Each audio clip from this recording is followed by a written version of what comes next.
unong UMD bat UMDC kedon ke jing montoi ke bakrau namar barabor kum bakalong hi yimla ban len ke jing sisa ha ke jing sisa ke jing ye dai chung ke district council bat ke sorkar jalaki long par kidon ngidon marla ke jong ka bor ki piar autonomous body te hendrai kum balong menta iman kum balong menta iman ba naka yang ki parlo MLA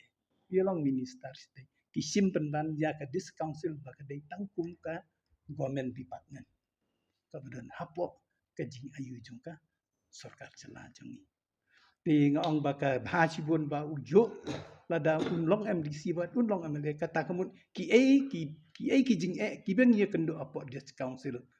uto ujo UMDC ubalong MLA unra hapo assembly ante te kamtam la dodong minister li te DCA minister ngobos tapi je ke dis council te Dai kumbalong mentoar kamu no bentar. dapat deh kalau kum dia mo be frank demokrasi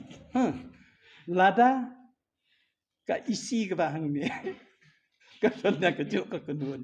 bat ke tei ke badan hang tei yo bisa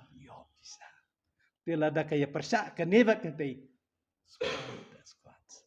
kalau dan ka kep ka por mindang edan mindang elong ni mindang edan ni ha ka bahang ni apa dis council ke isi ke di kongres hasor karjela regional poi uput uba ke sorkar jela ka knyot ya ke dis council shisin ngaken no ngila le yakut ban ong ya ke kut bahkan semua ban bata ya ke sorkar jela ban pelai ya ke share jungi kum kenuksa ngidon kampisa arspa tengka ong ngidon kampisa sispa tengka ngile cekut nyong ngidon kam arspa tengka tangha po si pausni ka kut ka ai hukum ya ka sorkar jela badeban pelai 50%.